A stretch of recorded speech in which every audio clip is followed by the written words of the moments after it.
माजी नगराध्यक्ष स्वर्गीय प्रभाकरराव चव्हाण यांच्या जयंतीनिमित्त काल दिनांक 11 रोजी येथील नगरपालिका संचलित पांडुबापू माडी विद्यालयातील गरजू 200 विद्यार्थ्यांना वह्या वाटप करण्यात आले।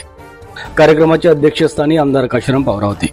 प्रमुख पाहुणे म्हणून धुळे जिल्हा परिषदेचे उपाध्यक्ष देवेंद्र पाटील, माजी अध्यक्ष डॉक्टर तुषारभाऊ रंदे, माजी उपनगराध्यक्ष वासुदेव देवरे, माजी नगरसेवक राजगोपाल भंडारी, भाजपाचे शहराध्यक्ष चिंतनभाई पटेल, माजी नगरसेवक हेमंत पाटील, भोरा राजपूत, श्यामकांत ऋषी, नरेंद्र पाटील, निवृत्त पोलीस निरीक्षक आगरकर, काशीनाथ माडी, कैलास अग्रवाल, राजेंद्र अग्रवाल, बाबूलाल महाजन, इरफान मिर्झा, मामा पाटील, राहुल सोनार, रवी गुप्ता, समता परिषदेचे पिंटू माडी, विद्यालयाचे मुख्याध्यापक एस.आर. गवडी, जितेंद्र जाधव, किशोर चव्हाण आदी उपस्थित होते। यावेळी स्वर्गीय प्रभाकरराव चव्हाण यांच्या प्रतिमेचे पूजन करून त्यांना सामूहिक अभिवादन करण्यात आले। त्यानंतर विद्यालयातील गरजू 200 विद्यार्थ्यांना प्रत्येकी 3 याप्रमाणे मान्यवरांच्या हस्ते वह्या वाटप करण्यात आले। मनोगत व्यक्त करताना आमदार काशीराम पवार म्हणाले की आमदार अमरीशभाई पटेल आणि जनतेतील मुख्य दुवा म्हणून प्रभाकरराव चव्हाण यांनी काम पाहिले। समाज संघटित ठेवण्यासाठी स्वर्गीय चव्हाण यांचे योगदान मोलाचे आहे।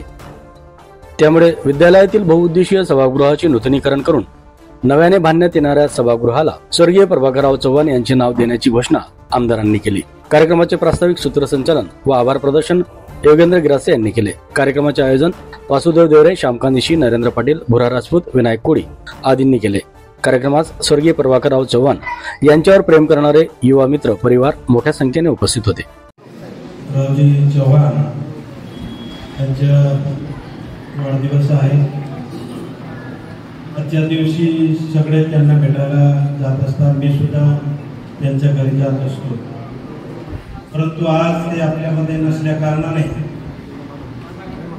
रावसाहेब नसल्यामुळे सगळ्यांना एक आठवण येत आहे किंवा रावसाहेब अचानक असे आपल्यामधून गेले।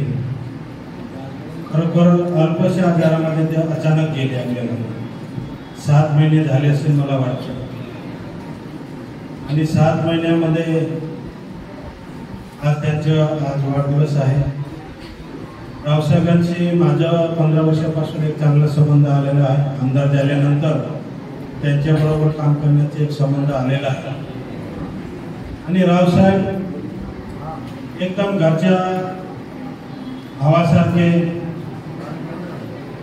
माझ्याबरोबर राहिले, मार्गदर्शन केलं, आणि आपले नेते माजी शिक्षण मंत्री अमरीशभाई पटेल, भूपेशभाई असेल, भूपेशभाईंशी तर आम्ही डायरेक्ट चर्चा करू शकतो आता पण, परंतु अमरीशभाईंची काय विषय जर आला